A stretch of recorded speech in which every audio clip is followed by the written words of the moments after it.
मैं अपनी हस्तमैथुन की आदत को नहीं छोड़ पा रहा हूँ। आपके ब्रह्मचर्य के सत्संग एवं एकांतिक सुनकर इसके बहुत हानिकारक परिणामों का पता चला है, पर सब कुछ पता होने पर भी इसे नहीं छोड़ पा रहा। आपकी बताई हुई सारी नियमावली ज्ञात है, परंतु उसको अपने जीवन में फॉलो नहीं कर पा रहा हूँ। बच्चा, अब इसको छोड़ना तो आपको ही पड़ेगा। अब इसके लिए कोई तमाशा तो है नहीं। अब चूंकि आपने अपनी गंदी आदत डाली तो गंदी आदत को आपको ही छोड़ना होगा। और ये बहुत हानिकारक है बच्चा, बहुत हानिकारक है।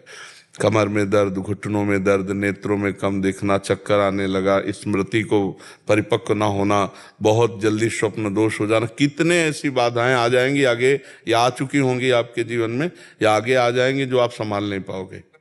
अभी नहीं है तो बच्चा, गंदी बात को क्यों करते हो? तुम समझते हो गंदी बात, फिर पता नहीं बोलते, कंट्रोल ही नहीं हो पाता। 2-3 दिन तक करो फिर नहीं। बच्चा, ऐसे पता तो है ही है, आप ही करते हो। अब इसमें क्या है कि शासन की जरूरत है। आप अपने मन को शासन में लाइए।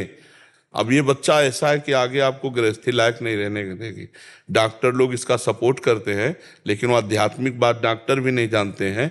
नष्ट नाड़ियों का घर्षण करने से उनकी इतनी शक्ति क्षीण हो जाती है कि वो गृहस्थ में संतानोत्पत्ति के लायक नहीं रहते। वो आवेश में आएंगे और फेल हो जाएंगे, वो गृहस्थ लायक नहीं रहते। ये बहुत खतरनाक चीज है जो हस्तमैथुन क्रिया है। ये बहुत खतरनाक, किसी को भी नहीं करनी चाहिए। ये ब्रह्म शक्ति है, जीवनी शक्ति, इसको ऐसे नष्ट किया जाता है। एक मन अन्न पाने के बाद एक संतानोत्पत्ति की योग्यता पुरुष में आती है। ये तो भगवान शक्ति देते हैं, तो उन्हीं के बल से, नहीं तो बहुत हानिकारक है बच्चा। गृहस्थी में बस संतानोत्पत्ति के लिए आदेश है, व्यभिचार के लिए आदेश नहीं है। फिर तुम तो अभी बच्चा हो।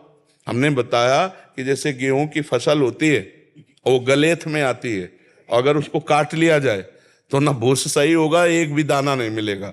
कुछ दिन परिपक्व हो जाने दो, फिर वो फसल। तो अब जैसे आप हो, तो अगर बचपन से लेकर 25 वर्ष की अवस्था तक ब्रह्मचारी, फिर इसके बाद गृहस्थ में, एक सफल गृहस्थ रहेंगे आप, एक उन्नतशील गृहस्थ रहेंगे। बेमतलब क्यों अपने को नष्ट कर रहे हो? नियम लो आज से, चाहे कुछ हो जाए, अपने हाथ को कंट्रोल में रखना। चाहे कुछ भी हो जाए, चाहे जितना मन परेशान करे, जीत जाओगे अगर नियम ले लोगे तो। ले रहे हो नियम?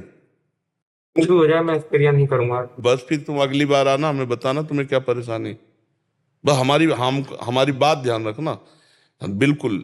जहां हो तहां ये तुम सुन लेना। और बच्चा, जीत जाओगे तो बहुत अच्छे व्यवहारिक आदमी बन जाओगे, समाज लायक बन जाओ। नहीं बच्चा, बेमतलब में अपने जीवन को नष्ट कर रहे हो, बेमतलब में, किसी काम में नहीं। ऐसे नहीं, गंदी बात नहीं। बहुत संयम से रहो, बहुत अच्छे बच्चे हो जो तुमने हिम्मत की, अपनी कमी बता दी। इस बात के लिए तुम्हें धन्यवाद देते हैं कि अपनी कमी को तुमने खोलकर सभा में बता दिया। बिल्कुल गंदी बात, इसका त्याग कर दो, ठीक है? आज से नियम पक्का, तो हमारी दोस्ती पक्की। फिर तुम देख लेना तुम्हारी उन्नति कैसे होती, तुम देखना। बस इसे बंद करो। और कुछ गलत खाते पीते तो नहीं? प्याज लहसुन है।